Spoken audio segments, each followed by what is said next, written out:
అందరికీ నమస్కారం అమ్మ. ఈరోజు మనం తెలుసుకుంటున్న అంశం ఏంటంటే 9వ తరగతి తెలుగులో 5వ పాఠ్యాంశమైన ఏ దేశం ఏగిన అనే పాఠ్యాంశానికి సంబంధించి టోటల్ నోట్స్ను చూద్దాం.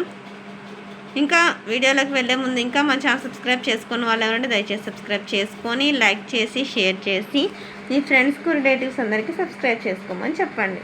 నా ఛానల్ని సబ్స్క్రైబ్ చేసుకొని ప్రత్యక్షంగా పరోక్షంగా సపోర్ట్ చేస్తున్న వాళ్ళందరికీ పేరు ప్రత్యేకమైన హృదయపూర్వక ధన్యవాదాలు. ఇంకా ఆలస్యం చేయకుండా వీడియోలోకి వెళ్ళిపోదాం.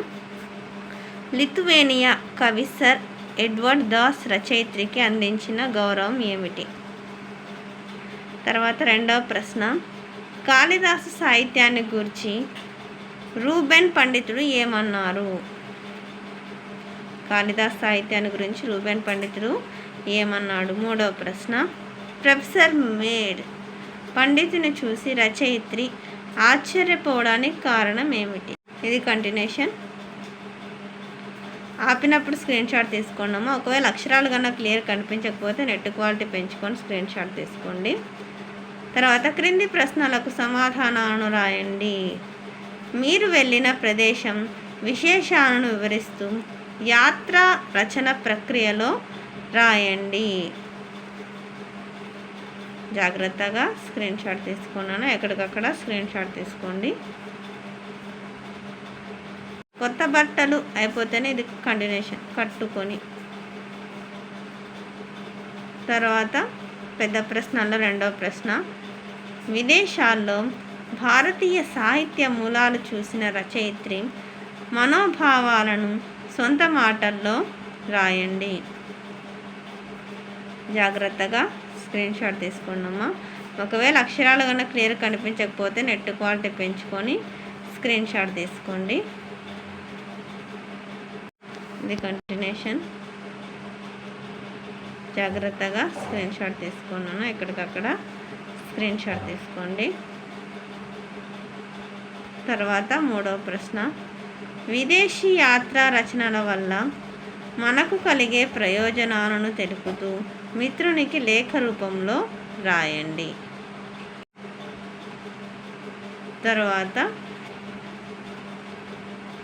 జాగ్రత్తగా స్క్రీన్ షాట్ తీసుకున్నాను. ఇట్లు రాసే వాళ్ళ పేరు, చిరునామా. భాషాంశాలు పదజాలం నాన్న. క్రింది పదాలలో అర్థాన్ని గుర్తించి రాయండి. ఇక్కడ జ్యోతలు అంటే నమస్కారాలు, సమాగమం అంటే కలయిక, సాధ్వి అంటే పతివ్రత, కలగుండు అంటే కలవరం, ఉత్కృష్టంగా అంటే గొప్పగా, అధిరోహించిన అంటే ఎక్కిన. క్రింది వాక్యాలలో ఒకే అర్థాన్ని ఇచ్చే పదాలు గుర్తించి రాయండి. జాబు ఉత్తరం, లేక, ఆదేశం ఆజ్ఞ అమగ్న, జ్ఞప్తి స్మృతి జ్ఞాపకం, ప్రకృతి వికృతులు. దీపము దివ్యే, మాణిక్యం మాణికం, యత్నం జతనం, యాత్ర జాతర, నిత్యము నిచ్చలు. సందులు. క్రింది పదాలను విడదీసి సంధి సూత్రాలతో సరిచూడండి. మీరున్నందును, మీరు ప్లస్ నందనుడు, జగన్నాథుడు, జగత్ ప్లస్ నాథుడు, రాట్ మహేంద్రవరం, రాట్ ప్లస్ మహేంద్రవరం. క్రింది విసంధి రూపాలను కలిపి పదాలను రాయండి. వాక్ ప్లస్ మహిమ, వాగ్మహిమ, షట్ ప్లస్ ముకుడు, షణ్ముకుడు, సత్ ప్లస్ స్మృతి, సన్నుతి, చిత్ ప్లస్ మయం, చిన్మయం. సమాసాలు. క్రింది సమాస పదాలకు విగ్రహ వాక్యాలను రాసి సమాసాన్ని గుర్తించండి. బెర్లిన్ నగరం, బెర్లిన్ అని పేరు గల నగరం. సంభావన పూర్వపద కర్మధారయ సమాసం. శాస్త్రీయ అభిమాని, శాస్త్రీయం నందు అభిమాని కలవాడు, బహువేడి సమాసం. పురాణ ఇతిహాసాలు, పురాణమును కమ ఇతిహాసమును ద్వంద్వ సమాసం. యాత్రానుభవం, యాత్రను గురించి అనుభవం, ద్వితీయ తత్పురుష సమాసం. వాక్య రకాలు. జాగ్రత్తగా స్క్రీన్ షాట్ తీసుకొని ఇవన్నీ కర్మని వాక్యాలు. తర్వాత ఇది కర్తరి వాక్యం. తర్వాత అందరికీ ధన్యవాదాలమ్మా. ఇంకా మన ఛానల్ సబ్స్క్రైబ్ చేసుకొని వాళ్ళు ఎవరైనా ఉంటే దయచేసి సబ్స్క్రైబ్ చేసుకొని లైక్ చేసి షేర్ చేసి మీ ఫ్రెండ్స్కు రిలేటివ్స్ అందరికీ సబ్స్క్రైబ్ చేసుకోమని చెప్పండి.